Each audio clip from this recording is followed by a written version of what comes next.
Will the Senate of the 23rd Legislature of the State of Hawaii please come to order? And right on time, we have the Chief Justice. So before we get to the Chief Justice, we're going to open our 2026 session this morning, and we are honored to welcome Mr. Roth Puahala for the opening protocol, followed by Sherry Nakamura to sing the national anthem and Hawaii Pono'i. Will the members and guests please rise if you are able to do so?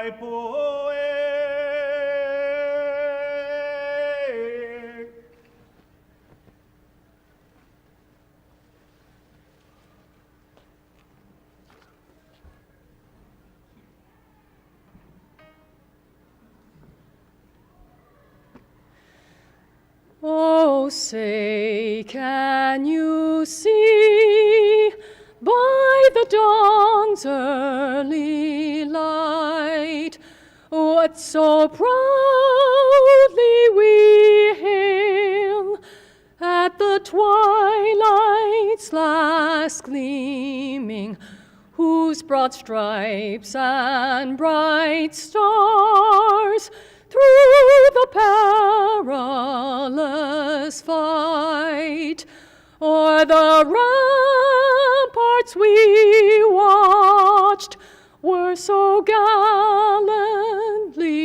streaming, and the rocket's red glare, the bombs bursting in air, gave proof through the night that our flag was still there. Oh, say, does that star-spangled banner yet wave o'er the land of the free and the home of the brave?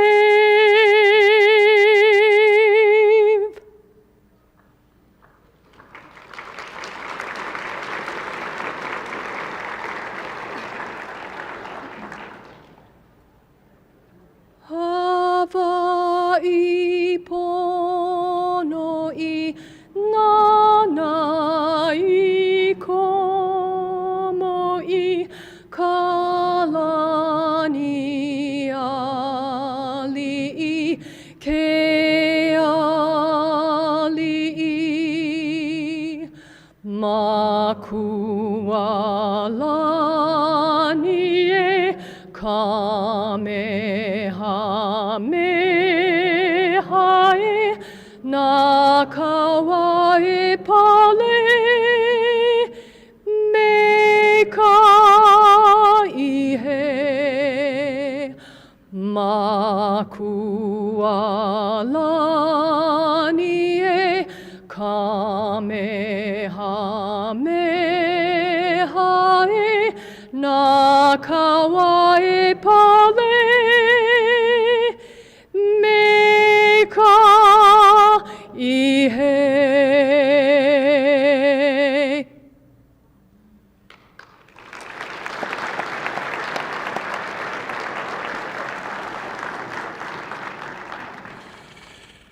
Thank you, Mr. Puahala and Ms. Nakamura, and more, well, please be seated, I'm sorry.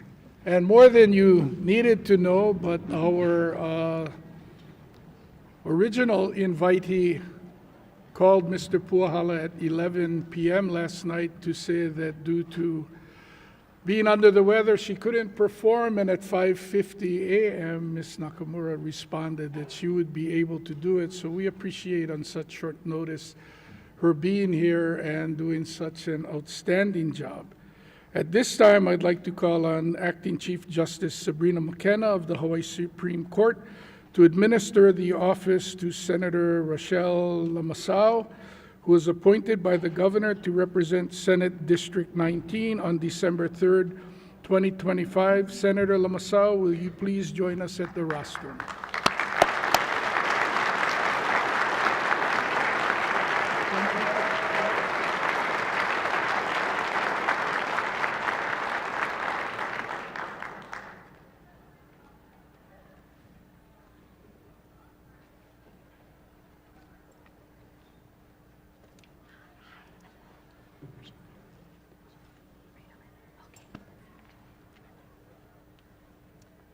Mahalo nui for inviting me to be here today. Senator Lamasao, please raise your right hand and repeat after me. I do solemnly swear I do solemnly swear that I will support and defend that I will support and defend the Constitution of the United States the Constitution of the United States and the Constitution of the State of Hawaii, and the Constitution of the State of Hawaii, and that I will faithfully discharge my duties and I will faithfully discharge my duties as a member of the Senate as a member of the Senate of the State of Hawaii of the State of Hawaii to the best of my ability. to the best of my abilities. Congratulations. Thank you.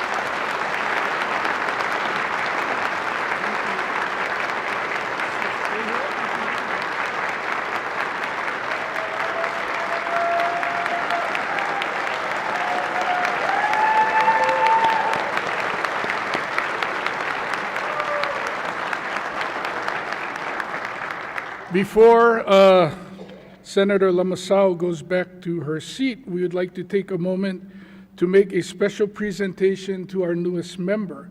In conjunction with our 55 years of statehood anniversary in 2014, Senator Kim, who was Senate President at the time, commissioned a pin for members who have served in the Hawaii State Senate, and we present a very special lapel pin to current and past senators. This pen is a symbol of the members' service in the Senate and to the people of the state of Hawaii. Under Senate Rule 92, the Senate pin shall be only worn by current or past members. At this time, I'd like to present the pin to our newest member of the Senate.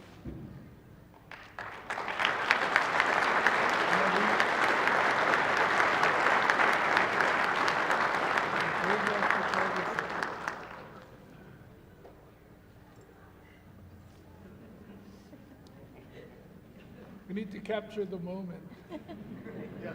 I'm sure her family in the gallery has got all the pictures done, though.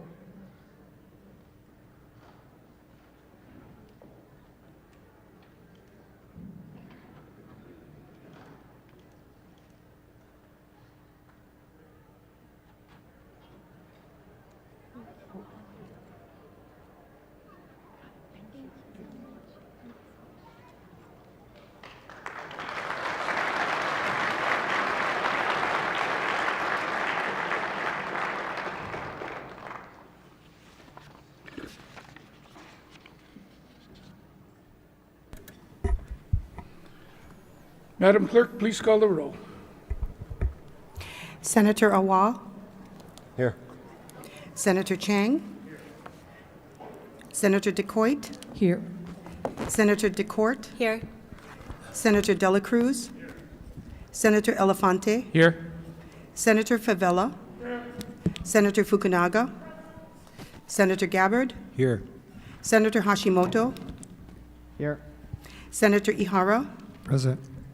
Senator Inoue, Present. Senator Kanuha, Senator Keoho Kalole, Ill. Senator Kidani, Aloha. Senator Kim, Senator Lamasao, Here. Senator Lee, Senator McKelvey, Aye. Senator Moriwaki, Present. Senator Rhodes, Senator Richards, Here. Senator San Buenaventura, Ill. Senator Wakai. Mr. President, Present. all 25 members are present. Are there any introductions this morning, Madam Clerk? We have a number of honored guests seated in the gallery this morning. We kindly ask everyone to hold their applause until all guests have been introduced.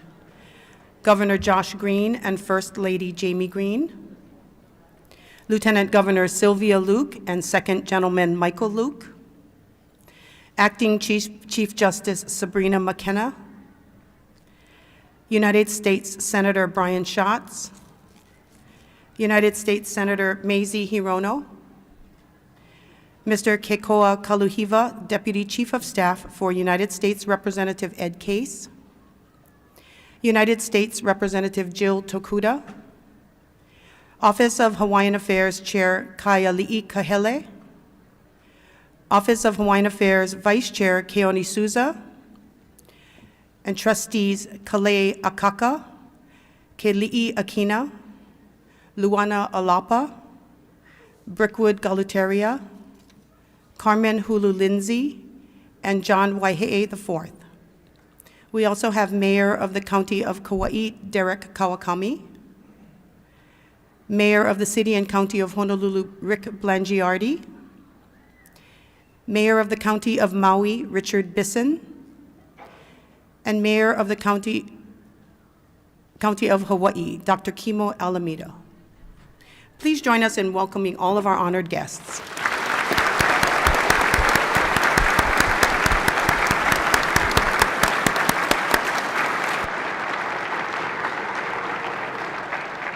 Senator Lee. Thank you, Mr. President. In addition to our guests here this morning, we have longtime colleagues and friends here with us in the gallery. Hawaii has had a long partnership with Fukuoka Prefecture in Japan, so long that it goes back to 1981, which is actually the year that I was born. But I'd like to introduce them and welcome them back. They join us each opening day. And with us here on behalf of the Fukuoka Prefectural Assembly is Masashi Haranaka,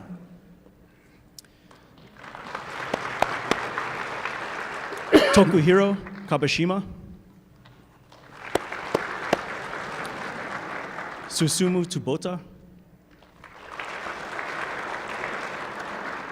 Mika Muroya, and with them, our staff, Tomoki Imahashi and Chikage Ariyoshi. Aloha and welcome. Thank you for joining us again.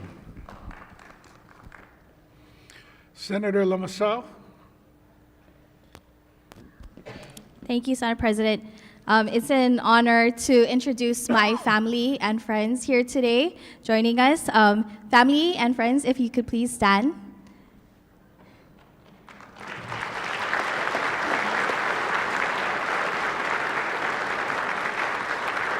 And audience, I'm going to also say their names, so please hold your applause. Remy Lamasau, my mom. Romulo Lamasau, my dad. Rufino Lamasau. Abun Pansi Pansi. Clarina Esteban. Catherine Esteban. Emmy Espiritu. CJ, my son. Justin Cadiz, my husband. Ariel Cadiz, my father-in-law. Romelyn Navarrete, my sister, Kenneth Navarrete, my brother-in-law, Gretchen Pansi Pansi, Corcandia Gako, and my friends Justin Tanoy, Teddy Barbosa, Sky Virtuez, and Wayne Perrin. Thank you for joining us today, and welcome to the Senate.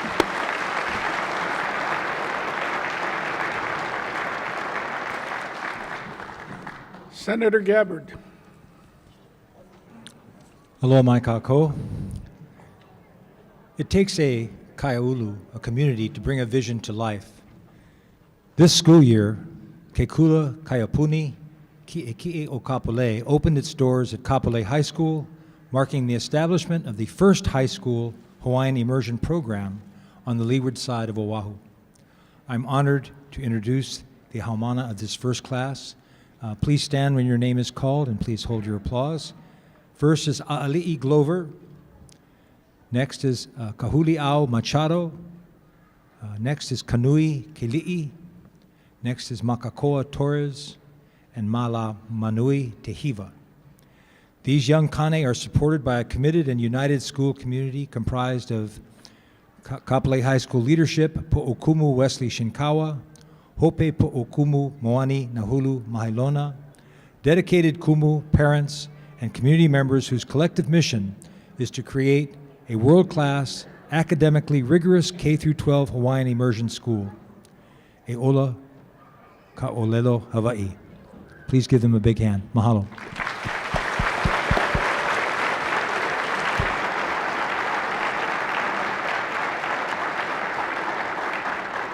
Are there any further introductions? If not, the chair would like to offer a few remarks on this first day of the 2026 session.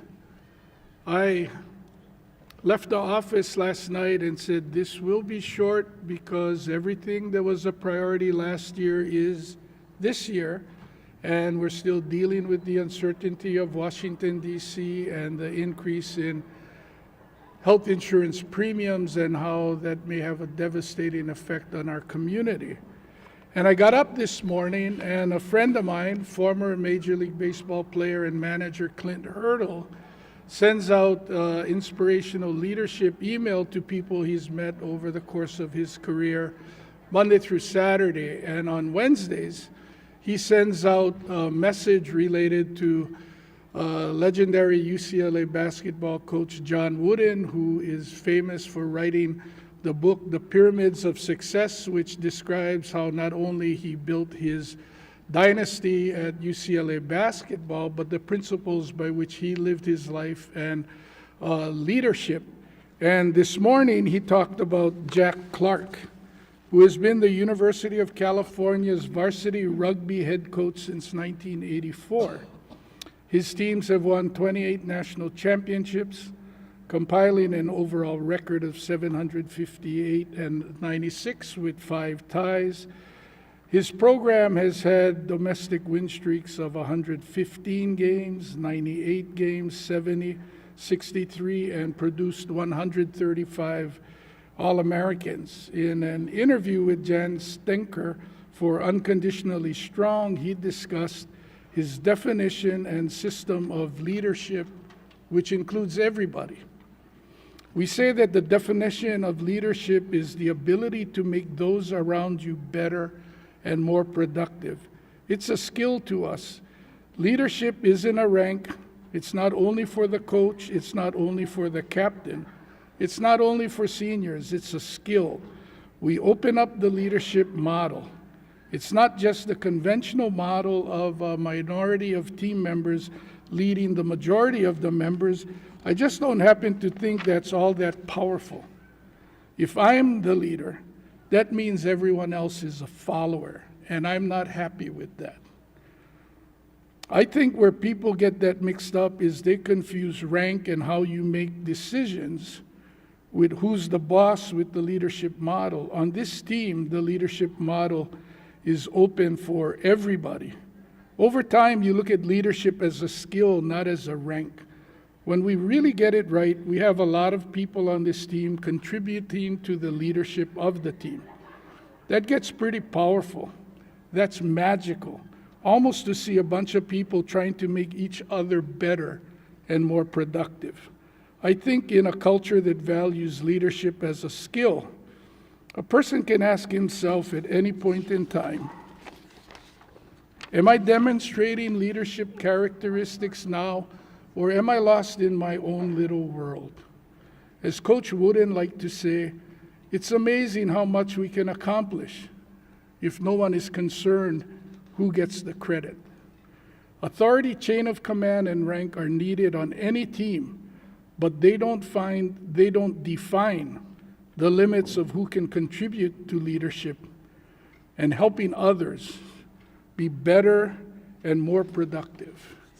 And as I read that, I realized that this is what I have aspired to over the last decade as the president of the Senate in the creation of a team and empowering each and every one of the members to make the maximum contribution that they can. To not be a top-down and I told you what you're going to do, so you better do it or else. But what is your great idea? How can I help you? And toward that end, I would like to talk to you a little bit about my team. We have the Chair of Agriculture and Environment, Senator Gabbard.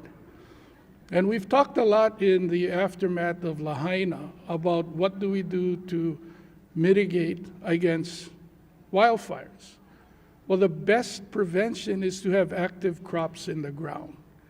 And if we have a productive agricultural community, then we are providing for our school children through the school lunches, state hospitals, and prisons better and more nutritious food. We're supporting our economy, and boy, did we all get a real lesson during COVID about the food security issues that we face in Hawaii. And Senator Gabbard will lead this charge. Senator Wakai is the chair of Energy and Intergovernmental Affairs. We face some of the highest energy costs in the nation, and to continue to try to get that cost down and to do it in a more renewable, sustainable way will not only be good for business with the lower costs, but good for our environment, and I look forward to Glenn's contribution in this area. Senator Chang chairs housing, and we all know housing and the high cost is the largest impediment to retaining our people here in Hawaii or recruiting talented people to come here and collaborate and work with us. And we need to continue to fund the money into the pipeline. We've been putting record sums of money the last several years, but the permitting and the building process takes so long. We are now starting to see results, but we need to continue this commitment so our pipeline continues to produce year after year, and we can keep our young people home. Senator Inouye is going back to her familiar transportation company, and as an island state, whether it's inter-island travel, for us personally, the delivery of goods and services, and on our highways, it's critically important, and we are happy to see her back in this capacity. We have Senator Kehokalole, Chair of Consumer Protection and Commerce, and one of the big things he's been working on the last few years is the cost of insurance. But there is so much in consumer protection. He's dealt with the Hawaiian Electric issues. He brings a steady hand and a wealth of knowledge, and look forward to what will be on his agenda this year.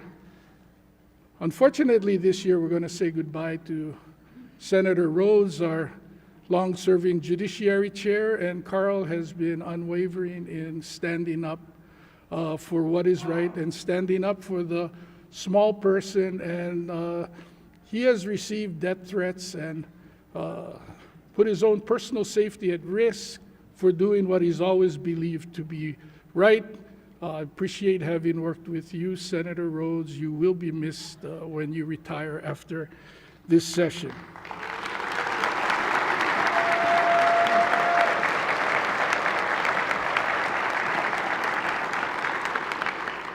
Senator Lee is going to switch with Senator Inouye, and he's going to take the lead of Waterland. And in Waterland, you have discussions of the leases, the protection of our natural resources, where some of the green fee money is going to be spent. A lot of controversy is there, but I appreciate him willing to step forward and trying to work with Senator Inouye and the rest of us to put the best team we can in the right places for the Senate to succeed.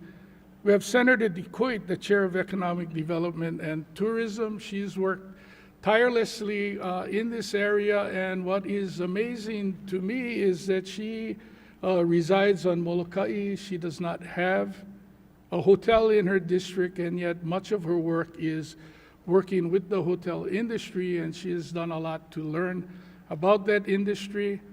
I personally believe we need to have a vibrant film tax credit. We see the cancellation of series. We aren't Hawaii and they're just coming anymore. And I would just share a brief story from my Kauai experience. I went out to West Kauai, the Waimea Plantation Cottages, which is a hotel that operates with refurbished old plantation homes. So it's not a traditional hotel. I commented to the manager, boy, this is February and you're full.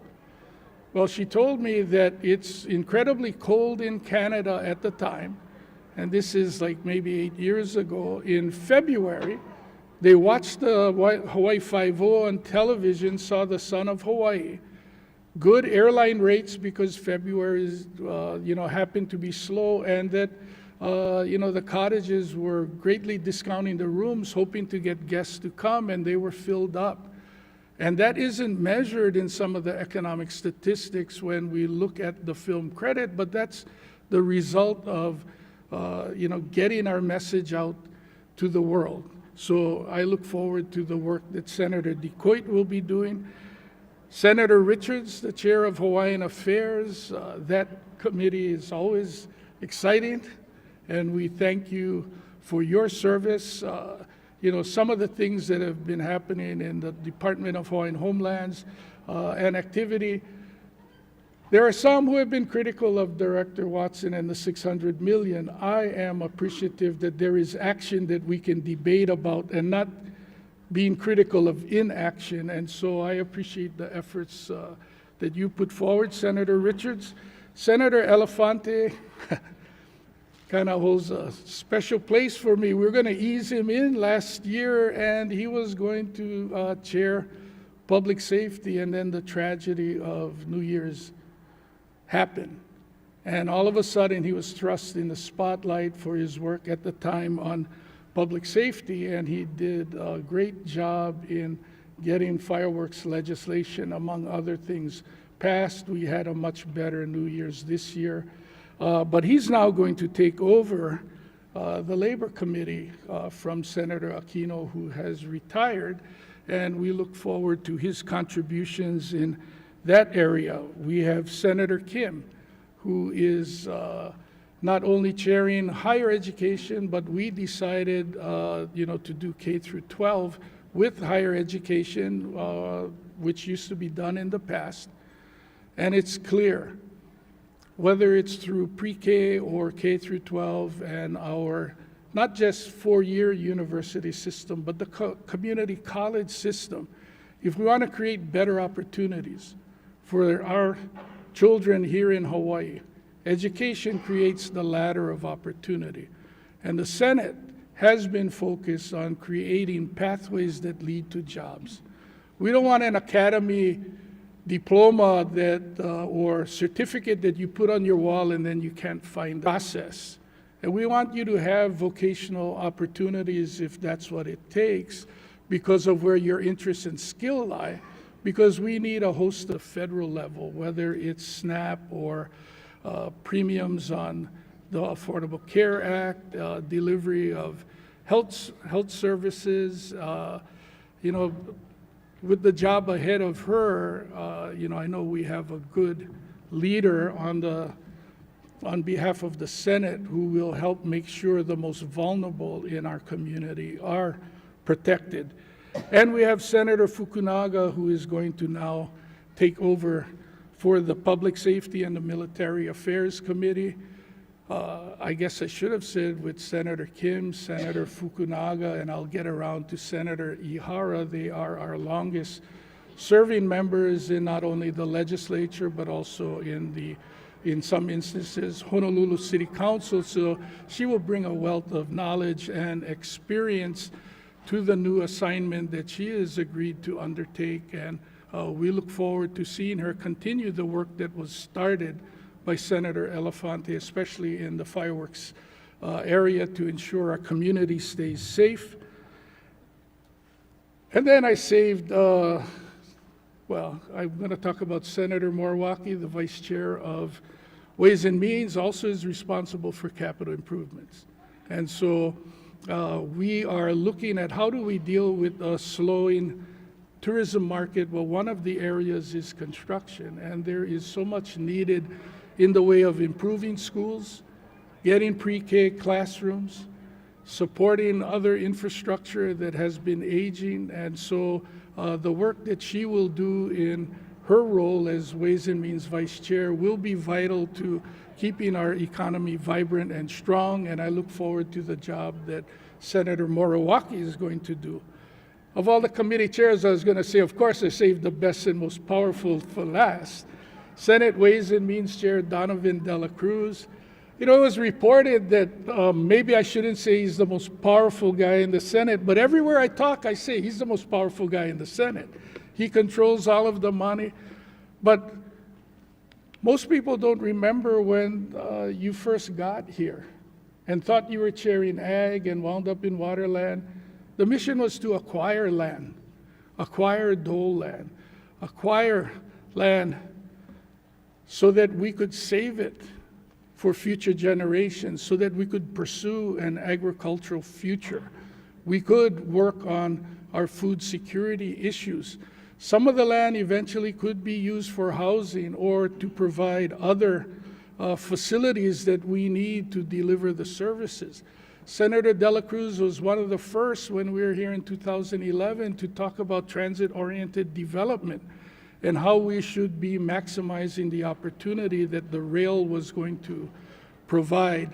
In recent times, he's been a leader on the pathways that lead to jobs and not certificates. He's got the Innovation Center at Leeward Community College, which he's looking to take out to the other islands. We've discussed the central kitchen for the Department of Education as a way to hopefully buy more locally produced food, to deliver better, more nutritious meals to our student. He is a true visionary, and in all of that time, he has continued to show fiscal restraint. And while we have been criticized at times for not using more of the rainy day fund, it has really rained on us a lot. We've had the flooding or storms in April of 18 for Kauai and East Oahu. A month later, the lava flowed in Puna and destroyed communities. We've gone through COVID.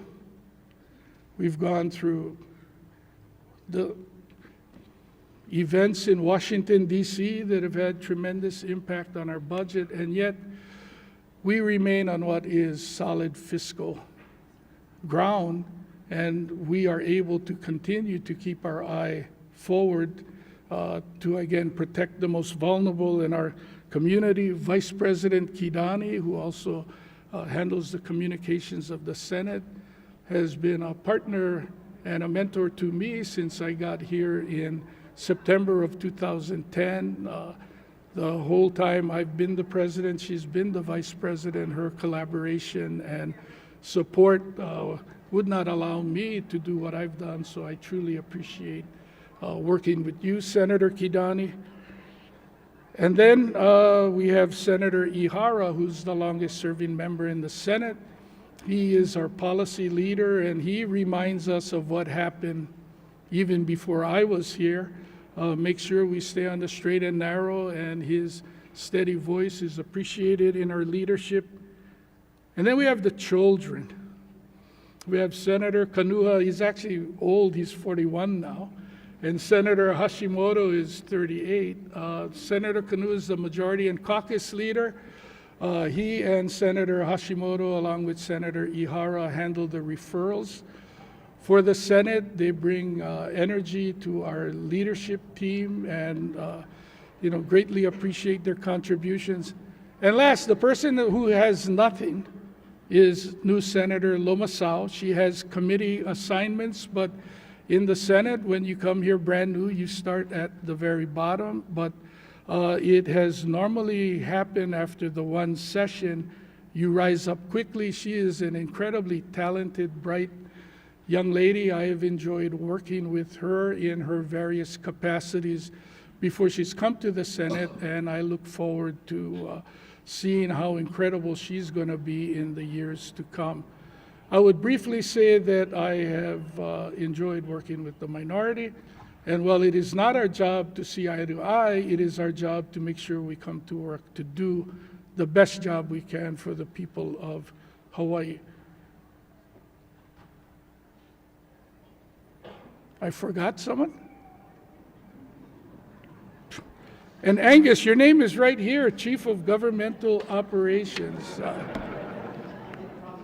You know, I never read these things. This is the first time I've read it, and then I omit you, who made the middle tier list of influential members of the legislature. To Senator McKelvey, he's a former Consumer Protection Chair in the House. And so, although he's chairing government operations here, he has been a wealth of knowledge and experience to assist Senator Keoho Kaloli as he has chaired his committee. What Senator McKelvey brings that nobody else has in the Senate is he lost everything in the fire of Lahaina. And so while he's here as a problem solver and trying to get the results for his community, he is also able to share with us the other side. And while we may think we know what they want and how we should help them, he can tell us, you know, you're missing the mark because as someone who has lost everything, these are the things that are important to me. These are the things that are important to others. And at this time that we work to continue to support Maui, that vision and perspective that Senator McKelvey brings with his experience is invaluable. So I apologize, Angus. I really had nice things to say about you and appreciate you very much. With that, I will conclude my remarks. Senator Awa.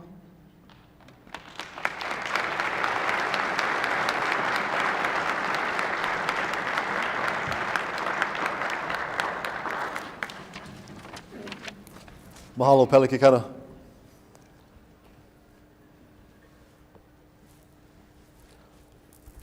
I gotta fix this. Cameras is rolling. I believe Hawaii will one day reach a moment where most will no longer judge each other off the color of their party, but by the character of the person they are and what they do for people. It is our intention today to take a first step towards that moment and hopefully educate along the way. Aloha. Aloha. Last time I stood here, I asked, why me? When I sat down to write this time, I said, why not? It could be the last time I get to give an opening day speech on the Senate floor. Few get the honor, even less get to speak freely when they have it.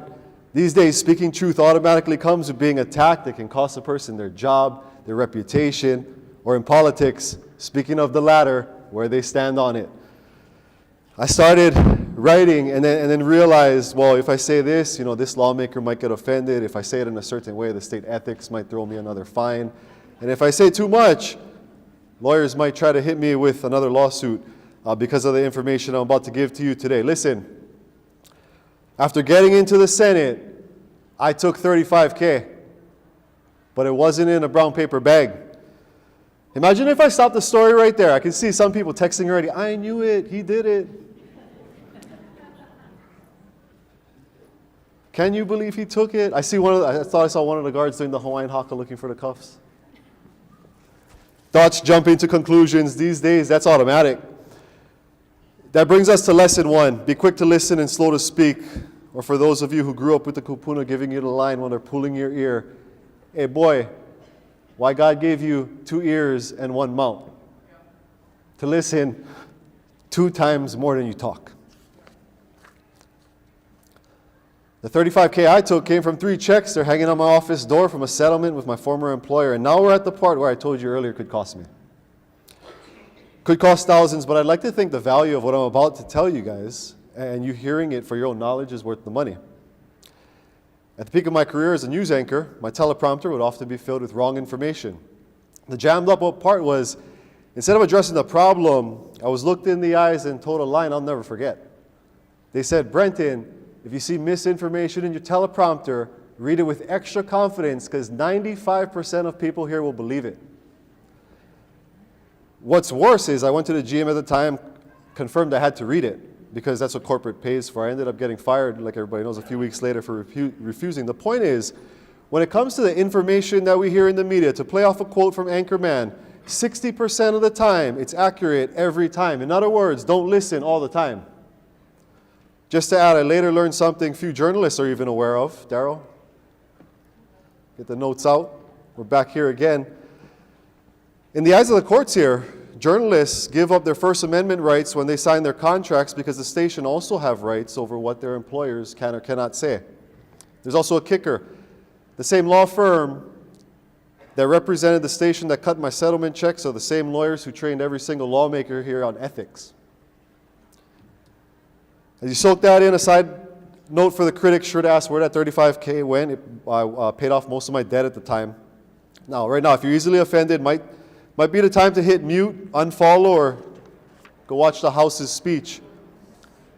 For everyone else, no, none of this is personal unless you're a REIT or one of the many outside developers who've flown in, bought our land, hired some of our friends and neighbors, pay them well to work on projects that drive up the prices in our communities and we don't want. Before I go further, I want to point out everyone has that inner voice. I've said this before, that voice that narrates your thoughts. When I started writing this speech, my thoughts were coming from the heart. It was meant to uplift. It was meant to be funny. It sounded like a mix between Island Magic Mike and Tumua. But when it comes out, I realize it sounds more like Joe Moore. Did you know the state is preparing to investigate one of its own in hopes of finding out what influential lawmaker took $35,000 in a paper bag? For the record, wasn't me. I wouldn't put it past Senator DeCourt, but she wasn't elected yet. And it couldn't have been Senator Favela, because if you read Civil Beat's article, apparently he's not influential enough. Kurt, that was their words, not mine. Look, we have a resolution asking for the Senate to investigate. Kurt was on the news saying that's kind of a waste of time. We kind of agree. So we brought in the polygraph test. That's what this is over here. And don't worry, all you senators, it's not about you guys, because what I realized was, the news yesterday, the Attorney General said they're going to investigate. So thank you for that. We won't have to put everybody on that. But after seeing the briefings, I don't know, Senator Kim, you might agree here. We might want to put the Department of Education on this thing. I might keep it around. I told myself I'd keep this positive. We passed a clean bill through the Senate last session. I'm not sure if the senators liked it or they just wanted to sick me on the House. A simple bill, we recognize the coconut tree as a food source. It's currently designated as a landscape item. And that matters because right now we're chemically injecting trees without knowing the environmental consequences. Now, because the Senate passed it untouched, the House had a rare opportunity to fast-track the bill into law. Instead, they chose to edit the bill just to keep it stuck in the system. It's par for the course with what we deal with as a minority. Worse, the lawmaker who handcuffed the bill agreed it was good for Hawaii, no changes were needed, but she had to amend it because if not, she feared her leaders would catch wind that she passed a Republican bill and she'd get the boot from her committee. That's that ladder I was talking about. Lesson learned, lesson 2 here. In government, it's not who you know or even what you know in here. It's you get ahead by what you have on the person telling you no. Leverage equals action in government. Here's a real example. Most know we've been trying to ban foreign ownership of property since we got into office. We want a Hawaii where residents don't have to compete with the rest of the world when it comes to finding a home to live. Most people who followed the About Time bill know what the state told us in year 1. Unconstitutional. So we watered it down. We came back. Year 2, still unconstitutional. By year 3, we stopped playing mental gymnastics. We let a Democrat introduce the bill. I traded one of my votes with Senator Rhodes. And what do you know? A bill to ban foreigners passed the Senate.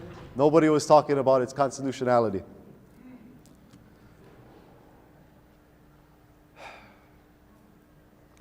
Of course, the House, they held it up, trying to protect what little power they have. We see that everywhere, the Elections Commission, or healthcare system, or the welfare system. No offense if you guys are in the system. But it could turn into the next monopoly where CEOs making millions and families here, we can't afford to even pay the bills, all the bills that come in the mail after you take the visit. New red light cameras, they're funded by projected fines from the current ones. Speed limits designed for safety, implemented for profit. Renewable energy was supposed to be cheaper. Instead, our bills keep going up. Home prices, like the president said, the highest they've ever been in Hawaii's history. It doesn't need to be this way. On the federal side, programs that helped Hawaiians are disappearing. The rub with this one is the very leaders here complaining about it, some of them, not you guys in the Senate, are the same ones that call Hawaiians racist when we push for more Hawaiians in leadership positions in government. At this time, I want to ask my colleagues and anybody in the room who's Hawaiians to please stand up for an applause, nothing else, if you guys can. And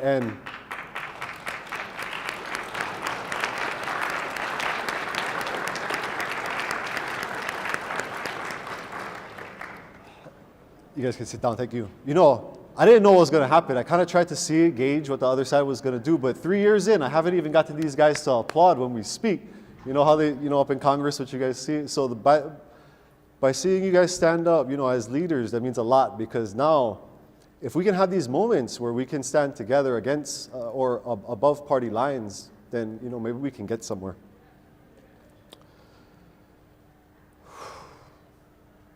And as you guys saw, I think there was only about 7 of us. And I want to keep it positive, but real quick, the last, passionate part that I have is, this is why I believe the wait list is stuck at 29,000 people. There are not enough Hawaiians in here.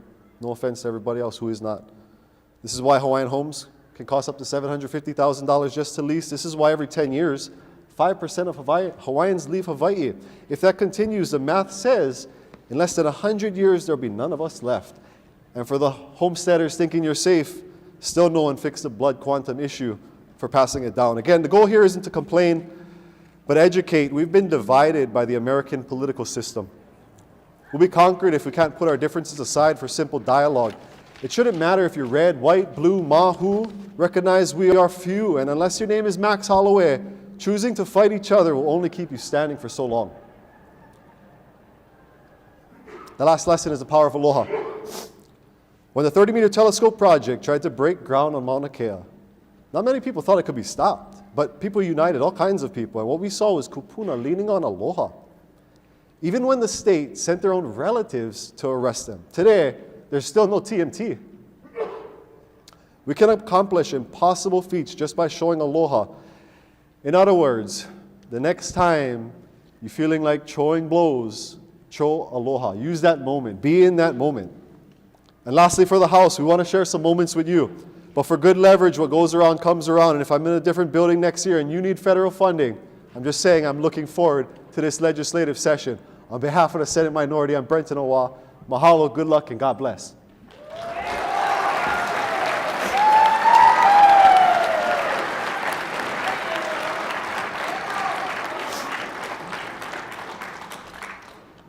We don't have much, but we have housekeeping, and we need to change interpreters. If there are no objections, we'll take a brief recess.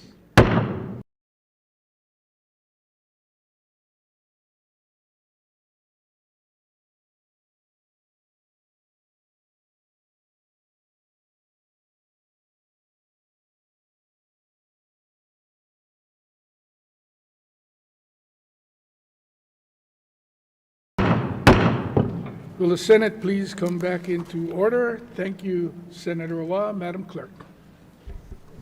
Beginning on page 2, Governor's Message number 1 transmits the Executive Supplemental Budget for the budget period 2025 to 2027 and the variance report for fiscal years 2025 and 2026. And Governor's Message number 502 informs the Senate that the Governor appointed Rochelle F. Lamosao to serve as the Senator from the 19th Senatorial District. File. On pages 2 through 19, Departmental Communication numbers 1 to 112 transmit various reports. File. On pages 19 to 21, Judiciary Communication numbers 1 to 14 transmit various reports. File. On page 21, Introduction of Measures. Introduction of Senate Bill numbers 2001 to 2421. File.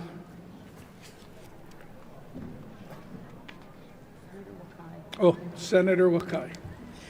Mr. President, I move that the Senate Bills 2001 to 2421 pass first reading by title and be referred to committee. Senator DeCourt.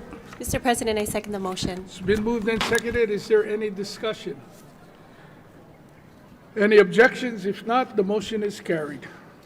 Senate Concurrent Resolution numbers 1 through 5 for referral to committee.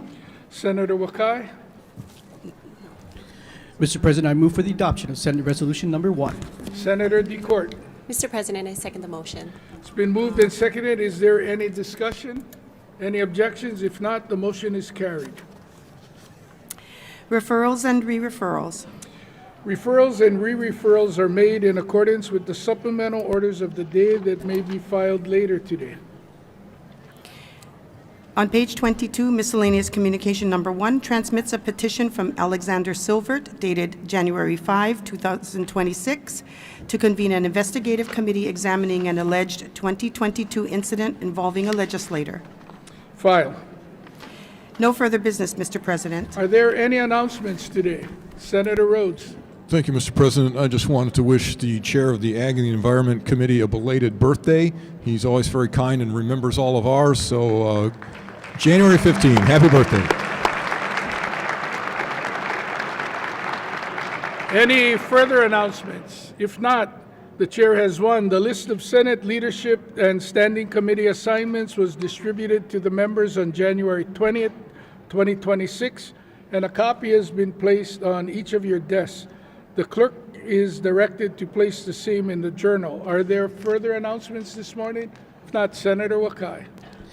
Let's rock and roll. I move that the Senate stand adjourned until 11:30 a.m. tomorrow. Senator DeCourt. Mr. President, I second the motion. It's been moved and seconded. If there are no objections from the members, the Senate will stand adjourned until 11:30 a.m. tomorrow.